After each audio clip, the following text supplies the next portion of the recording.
ஒரு முறை நடிகர் சிங்கமுத்து சொன்னார், வடிவேல் வந்து பயங்கரமான சந்தேக பெருவழின ஒருத்தரை ஒரு வேலை கொடுத்து அனுப்புவார். அந்த ஆள் அந்த இடத்த போய் ரீச் பண்ணுறதுக்குள்ளே பின்னாடியே ஒரு ஆள் அனுப்புவார். அவன் கரெக்டாக அந்த வேலையை செய்கிறானா, இல்லை அங்கே ஏதாவது கமிஷன் வாங்கிட்டானா, அங்கே வேறு என்ன தில்லாலங்கடிகள் நடக்குது, கொஞ்சம் பார்த்து எனக்கு கருத்தை சொல்லு அப்படின்னு ஒருத்தனை அனுப்பிவிடுவார். அவனுக்கு தெரியாமலே இவன் போன பிறகு மூணாவதாக ஒருத்தனை கூப்பிட்டு, இந்த ரெண்டு பையனும் கூட்டு களவாணியாக இருப்பானுங்க, இவனை கண்காணிக்க அனுப்பணும்னா இவன் அவனோட சேர்ந்து வேற ஒரு வேலை பண்ணிட்டு வருவான். அதனால் அவனுக்கு ரெண்டு பேரையும் நீ கண்காணின்னு சொல்லி அனுப்பிச்சி விடுவார். அவ்வளவு சந்தேக பேர் வழினா அவர் அப்படின்னு சொன்னார்.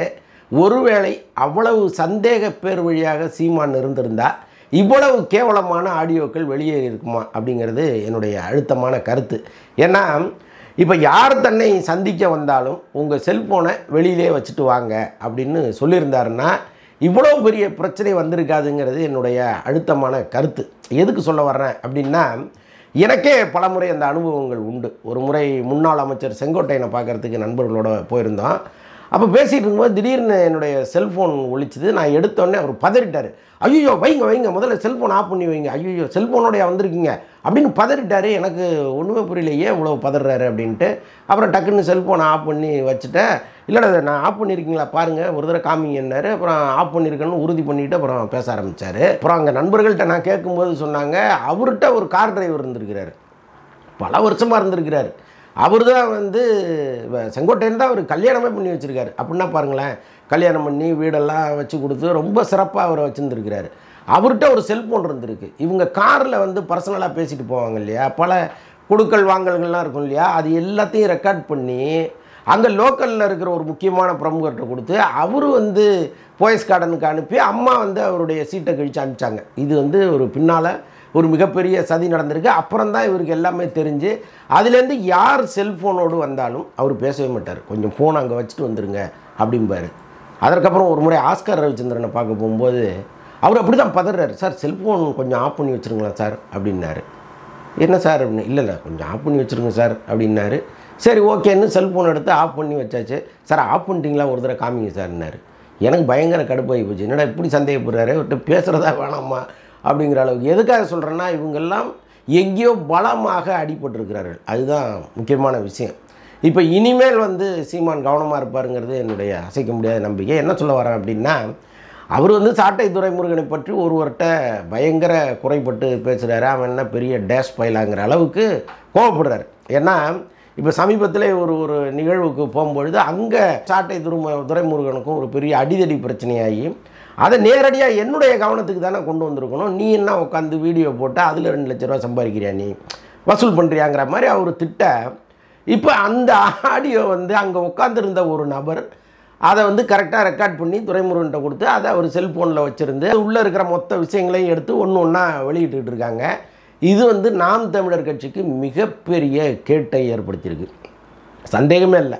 இது வந்து எப்படி ஒரு பெரிய அளவுக்கு நாட்டில் பூகம்பத்தை கிளப்புமா அப்படின்னா நிச்சயமாக கிளப்பும். ஏன்னா ஒரு தலைவர் மீது மக்கள்கிட்ட ஒரு அபிமானம் இருக்கும், ஒரு மரியாதை இருக்கும். இந்த மரியாதையெல்லாம் கெடுப்பது போல் அவர் பேசுகிற விஷயங்கள் இருக்குல்ல, அது நிச்சயமாக மிகப்பெரிய பாதிப்பை ஏற்படுத்தும். உலகம் முழுக்க இருக்கிற ஈழத்தமிழர்கள் பல பேர் வந்து அவர் மீது ஒரு பெரிய மரியாதை வைத்திருந்தவர்கள் சற்று இப்போ வேறு மாதிரி பார்க்க ஆரம்பிச்சிருக்கிறாங்க. இதற்கு எல்லாமே காரணம் அவர் அலட்சியமாக இருந்தது தான். எல்லார்ட்டையும் இந்த ஃபோனில் வந்து ரொம்ப ஃப்ரீக்வெண்ட்டாக பேசுகிறது. தலைவர்கள் வந்து எப்போவுமே அப்படிலாம் செய்யக்கூடாது. அவர் மேடையிலையும் ஃப்ரீக்வெண்ட்டாக பேசுகிறேன்ட்டு கண்டதையும் பேசிடுறார். இப்போ 2 திராவிட தலைவர்கள் சமாதிக்கு நடுவில் அந்த அம்மா படுத்திருக்காங்கன்னு ஒரு வார்த்தையை அவர் சொல்கிறார். ஏதோ வாய் தவறி சொல்லிட்டாரு, பர்பஸாக சொன்ன மாதிரி எனக்கு தெரியல, ஏதோ ஒரு படுத்திருக்காங்கங்கிற வார்த்தையை சொல்லிட்டார். அதற்கப்புறம் நிருபர்கள் கேட்கும்போது கூட ஐயோ ஏதோ ரோலாகி நான் சொல்லிட்டாங்க, வேறு உள்ளர்த்தம் எதுவும் கிடையாது அப்படின்னு சொல்லியிருந்தாருன்னா அந்த பிரச்சனை வந்து முடிஞ்சிருக்கும். ஆனால் அவர் என்ன சொல்கிறாரு, ஏன் படுத்திருந்தாங்கன்னு தான் சொல்ல முடியும் அப்படின்னு அவர் சொல்கிறாரு. இப்போ இது வந்து நாளைக்கு எப்படி ஒரு எடப்பாடியோட கூட்டணி வைப்பார், அப்படி ஒரு பேச்சுவார்த்தை போயிட்டு இருக்கிறதெல்லாம் சொல்கிறாங்க, எப்படி கூட்டணி வைக்க முடியும்? இதே வார்த்தையை நாளைக்கு எடுத்து போட்டு பயங்கரமாக ட்ரோல் பண்ண மாட்டாங்களா? நீங்கள் போய் கூட்டணி வச்சுருக்கீங்க, அவர் உங்கள் அம்மாவை என்ன சொன்னார் அப்படின்னு கேட்க மாட்டாங்களா? அதனால் அவர் வந்து கட்சியில் இருக்கிற முக்கிய பிரமுகர்கள் குறித்து ஒரு விமர்சனம் வைக்கிறார். காளியம்மாள் குறித்து அது ஒரு பிசுறு அப்படின்னு அவர் சொல்கிறார். உட்கட்சி குழப்பம் பல இடங்களில் இருக்குது, எல்லா கட்சிகள்லேயுமே உட்கட்சி குழப்பங்கள் இருக்குது. தனக்கு கீழே இருப்பவர்களை அவர்கள் தரக்குறைவாக பேசுவதெல்லாம் நடக்குது. கலைஞர் பேச மாட்டாரா? ஜெயலலிதாவும் ஒரு டிகிரி ரூமே வச்சுருந்தாங்க, அவங்க வந்து கூப்பிடுவாங்க, விசாரணை பண்ணுவாங்க. அந்த விசாரணையில் அவங்களுக்கு ஏதோ முரண்பாடு தெரிஞ்சதுன்னா இவரை மாடிக்கு கூப்பிட்டு போங்கம்பாங்க. அவ்வளோதான். மாடியில் வெளுக்கிறதுக்குன்னே ஒரு 4-5 பேர் ஜிம் பாய்ஸ் இருப்பாங்க. அடிக்கிற அடியில் அவர் எல்லாத்தையும் சொல்லணும். ஸோ அந்த மாதிரி ஒரு செட்டப்பாக அவங்க வீட்டில் பாய்ஸ் கார்டனில் வச்சுருந்தாங்க, நான் கேள்விப்பட்டிருக்கிறேன். எதுக்கு சொல்ல வர்றேன்னா, தனக்கு கீழ்மட்டத்தில் இருக்கிற அல்லது தனக்கு கீழே இருக்கிற அடுத்த கட்ட தலைவர்களை அல்லது கட்சிக்காரர்களை கட்சி தலைவர்கள் எப்படி நடத்துவாங்கங்கிறது நம்ம இங்கே காலகாலமாக பார்த்துட்டு இருக்கோம். எல்லாரும் பேசுவாங்க. ஆனால் இன்றைக்கி இருக்கிற மாதிரி அன்னைக்கு வந்து எல்லார் கையிலையும் ஃபோனும் கேமராவும் இல்லை. அதனால் வந்து அதெல்லாம் வெளியில் வரல. ஆனால் இன்றைக்கி எல்லார் கையிலையும் வந்து ஃபோனும் கேமராவும் இருக்குது. ரொம்ப ரகசியமான டிவைஸ் எல்லாம் இருக்குது. நீங்கள் ஒரு புளியங்கொட்டை சைஸுக்கு ஒரு கேமரா ஓட்டிட்டு நீங்கள் போனீங்கன்னா நீங்கள் பாட்டை வந்து எல்லாத்தையும் ரெக்கார்ட் பண்ணலாம். ஒரு 3 மீட்டர் 4 மீட்டர் தள்ளி பேசுகிறது கூட அழகாக ரெக்கார்ட் ஆகிற அளவுக்கு இன்றைக்கி வந்து பயங்கரமான டெக்னாலஜிலாம் வந்துருச்சு. ஸோ அப்படிப்பட்ட சூழலில் நீங்கள் பேசுவது வந்து நிச்சயமாக வெளியில் வருங்கிற ஒரு எண்ணம் மண்டைக்குள்ளே இருந்துகிட்டே இருக்கணும். ஆனால் இதை பற்றி எந்த கவலையும் இல்லாமல் அவர் பேசுகிற பல விஷயங்கள் ரொம்ப இன்றைக்கி சமூகத்தில் ஒரு மிகப்பெரிய அதிர்ச்சியை ஏற்படுத்தியிருக்கு. ஒன்றும் இல்லை, நித்யானந்தா குறித்து ஒரு விஷயத்தை அவர் சொல்கிறாரு. அவர் அளவுக்கு உள்ளவர் அப்படி பேசக்கூடாது. ஆனால் அதை வந்து இன்றைக்கி ஒருத்தர் ஃபோன்லேருந்து எடுக்கிறாங்கன்னா அந்த ஃபோனில் அதெல்லாம் ஏன் சேமித்து வைக்கப்பட்டிருந்ததுங்கிறது தான் நம்முடைய முக்கியமான கேள்வியாக இருக்குது.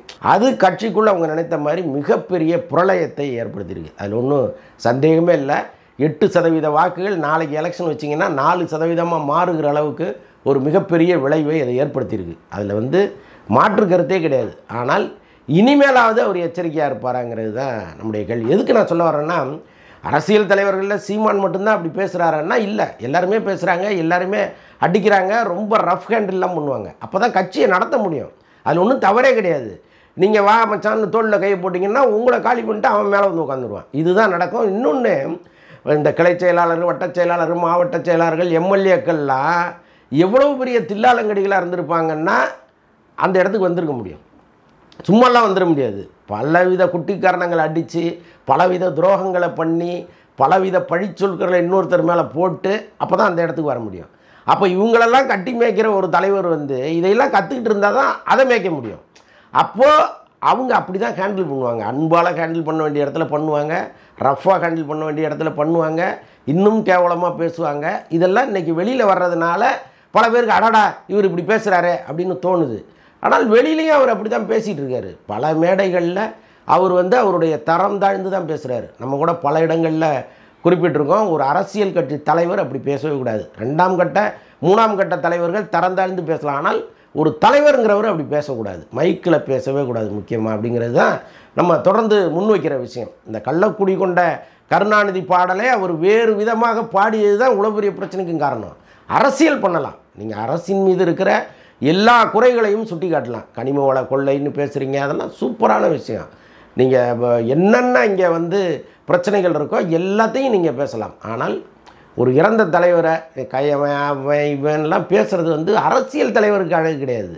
அப்போ நீங்கள் பேசும் பொழுது உங்களை எங்கே அடித்து காலி பண்ணுறதுன்னு அரசு வந்து கடும் கோபத்தோடு இருக்கும். நிச்சயமாக உளவுத்துறை கையில் இருக்குது. அரசு எந்திரங்கள் நினச்சா உங்களுக்கு பர்சனலே கிடையாது, எல்லாத்தையும் தோண்டி எடுத்துட முடியும். யாருக்கும் இங்கே பர்சனல் கிடையாது அரசு நினச்சதுன்னா. ஸோ அப்படிப்பட்ட இடத்துல நீங்கள் வந்து அவ்வளவு தரந்தாழ்ந்து பேசுனது தான் இவ்வளோ பெரிய பிரச்சனைகளுக்குமே காரணம். தேன் கூட்டில் கல் எறிஞ்ச மாதிரி இன்றைக்கி கல் எறிஞ்சிட்டாங்க. மொத்த கூட்டமும் அப்படியே கலகலத்து போய் நிற்கிது.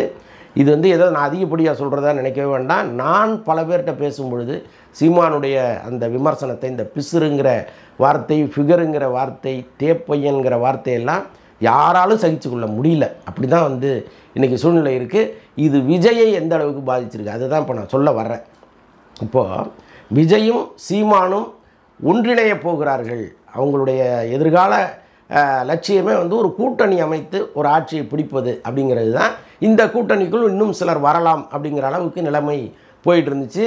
சீமானும் விஜயும் அடிக்கடி சந்தித்தாங்க, கார்லேயே ட்ராவல் பண்ணி பேசினாங்க. ஏன் ஓரிடத்தில் உட்கார்ந்து பேசலை அப்படின்னா அங்கிருந்து கூட ரகசியங்கள் கசியப்படுங்கிறதுனால தான் காரில் ட்ராவல் பண்ணுறாங்க. அப்போ காரில் ஒன்றும் டிவைஸ் எல்லாம் யாரும் வச்சுருக்க முடியாது, இது நம்ம காரு அப்படிங்கும்போது ரகசியம் இருக்கும்னு நினச்சி காரில் எல்லாம் போய் பேசுகிறாங்க. அது ஏதோ ஒரு கட்டத்தை அடையுது. இது வந்து இதெல்லாம் முந்தா நாள் கதை. அதுக்கப்புறம் இன்றைக்கி சீமான் குறித்து சோசியல் மீடியாவில் வருகிற தகவல்கள், இன்னும் என்னென்ன ஆடியோக்கள் மிச்சம் வச்சுருக்காங்கன்னு நமக்கு தெரியாது. நிச்சயமாக அந்த செல்ஃபோனில் இன்னும் நிறையா இருக்கும். எதிர்காலத்தில் தேர்தல் நெருங்க நெருங்க அல்லது விஜயும் சீமானும் கூட்டணி வைக்கிறார்கள் அப்படிங்கிற சூழல் வந்ததுன்னா இதை விட படுபயங்கரமான ஆடியோக்கள் வெளிவருவதற்கு வாய்ப்பு இருக்குது. விஜயை பற்றிய சீமான் என்ன கருத்தை வச்சுருக்கிறாருன்னு நமக்கு தெரில. அவர் யார்கிட்ட என்ன உளறி வச்சுருக்காருன்னே நமக்கு தெரில. இந்த உளறிங்கிற வார்த்தையை சொல்வதற்கு எனக்கு ஒன்றும் வருத்தம் கிடையாது. ஏன்னா பல நேரங்களில் அதை அவர் பண்ணிடுறாரு. இப்போ விஜயை பற்றி சீமான் எங்காவது உளறி வைத்திருந்தால் நிச்சயமாக அந்த கூட்டணி பேசுகிற நேரத்தில் அதையும் வெளியிடுவாங்க. அப்போது அந்த கூட்டணியே உடைஞ்சு போகிறதுக்கு நிறைய வாய்ப்புகள் இருக்குது. அப்போ இவ்வளவுக்கு பிறகும் விஜய் சீமானோடு சேர்வாராங்கிற ஒரு இடத்துல வந்து நிற்கிறார். நம்ம விசாரிக்கும் பொழுது விஜயே இந்த ஆடியோக்கள்லாம் கண்டு கொஞ்சம் அதிர்ச்சி அடைஞ்சிருக்கிறாரு. ஒரு மௌன சிரிப்போடு அதை கடந்து போனார்லாம் சொல்கிறாங்க. அப்போ அவர் மனதில் இது வேண்டாங்கிற ஒரு இடத்துக்கு கூட அவர் வந்திருக்கலாம். ஸோ அந்த அளவுக்கு நிலைமை இன்றைக்கி மாறி இருக்கு. தனித்து நின்று நீங்கள் டெபாசிட் கூட வாங்க முடியாது, கவுன்சிலர் இடத்துக்கு கூட வர முடியாதுங்கிறத பல முறை இங்கே நாம் தமிழர் நிரூபிச்சிருக்கு. அப்போது எதிர்காலத்தில் தனக்கு இணக்கமான கொள்கை உள்ள ஒருத்தரோட கூட்டணி வச்சாதான் நீங்கள் அடுத்த கட்டத்துக்கே போக முடியும். ஸோ அப்படிப்பட்ட சூழலில் நீங்கள் இந்த மாதிரி தொடர்ந்து பேசிகிட்டு இருந்தீங்கன்னா அல்லது பாதுகாப்பு இல்லாமல் பேசினா அது ரொம்ப முக்கியம். ஏன்னா அரசியல் தலைவர் அப்படி தான் பேசி ஆகணும். ஆனால் நீங்கள் யாராவது உங்களை தேடி வந்தாங்கன்னா ஃபுல்லாக வாசல் நின்று செக் பண்ண வைங்க.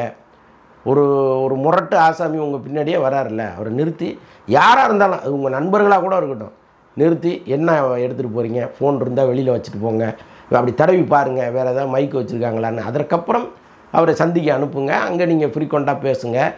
இல்லை என்றால் இன்னும் பெரிய விபரீதங்கள், இந்த கேரக்டர் அசாசினேஷன் சொல்லுவாங்கள்ல, அது சீமான் மீது நிச்சயமாக நடக்கும். எதிர்காலத்தில் விஜயும் சீமானும் சேர்வதற்குரிய வாய்ப்பு இப்போ இந்த அண்மை காலத்தில் நிகழ்ந்த சம்பவங்களில் கிடையாதுங்கிற அளவுக்கு மாறி இருக்கு. இன்னும் பல ஆடியோக்கள் வரும்பொழுது நிச்சயமாக அவங்க சேரவே முடியாத அளவுக்கு ஒரு சூழல் இங்கே ஏற்படுத்தப்படும். இதுதான் அரசியல் தந்திரம். இந்த தந்திரத்தில் சீமான் விழுந்துட்டாருங்கிறது தான் மிக முக்கியமான விஷயம். ஒரு அரசியல் தலைவர் ஓரளவுக்கு வந்து அவர் அப்படி இருக்கணும் இப்படி இருக்கணும்னு நினச்சி அவருக்குள்ள ஒரு டிகினிட்டியை வகுத்துட்டு இருப்பார். விஜய் வந்து ஒரு சினிமா நடிகர். படப்பிடிப்பில் வந்து பல பேரோடு அவருக்கு ஒரு நட்பு இருக்கும். நட்பை தாண்டிய உறவுகள்லாம் கூட இருக்கலாம், நமக்கு தெரியாது. ஆனால் அவரை உளவுத்துறை கண்காணித்து கொண்டிருக்கிறது, அரசியல் கட்சிகள் கண்காணித்து கொண்டிருக்கிறது, முக்கியமாக ஆளுங்கட்சி கண்காணித்து கொண்டிருக்கிறது. நாளைக்கு விஜய் ஒரு மிகப்பெரிய ஃபோர்ஸாக வந்தார்னா இன்றைக்கி சீமானுக்கு ஏற்பட்ட கதி நிச்சயமாக விஜய்க்கும் வரும். அதனால் இனிமேலாவது இப்போ நான் சொன்னேன் இல்லையா சீமான் இப்படி இருக்கணும்னு, அது மாதிரி விஜயும் தன்னை தற்காத்து கொள்வதற்காக ரொம்ப கவனமாக இருந்தார்னா தப்பிக்கலாம். ஏன்னா இன்றைக்கி வந்து யாரை வேண்டுமானாலும் கேரக்டர் அசாசினேஷன் ஈஸியாக பண்ணிடலாம். அது மக்கள்கிட்ட வந்து ரொம்ப ஈஸியாக பரவிடுது. நேற்று வரைக்கும் ராஜா, இன்னையிலேருந்து அவன் வந்து வேஸ்ட்ராங்கிற அளவுக்கு ஒரே நாளில் ஒருத்தரை மாற்றிட முடியும். ஒரு நல்லவரை ஒரே நாளில் மிக மிக இழிவானவனாக இங்கே மாற்றக்கூடிய சர்வ வல்லமையும் சோசியல் மீடியாவுக்கு இருக்குது. எல்லாருமே மிகப்பெரிய ஐடி விங்குகளை வச்சுருக்கிறாங்க. இந்த ஐடி விங்குகள் செய்கிற வேலை இருக்குல்ல, அது வந்து நினைத்து பார்க்க முடியாத அளவுக்கு விஸ்வரூபம் எடுத்து நிற்கிது. அப்போ விஜய் வந்து ரொம்ப ரொம்ப கவனமாக இருக்கணும். சீமானுக்கே இந்த நிலைமைன்னா சீமானை விட பல மடங்கு கூட்டத்தை வச்சுருக்கிற விஜய்க்கு வேறு பல நிலைமைகள் வருவதற்கு வாய்ப்புகள் இருக்குது. கவனமாக இருங்க.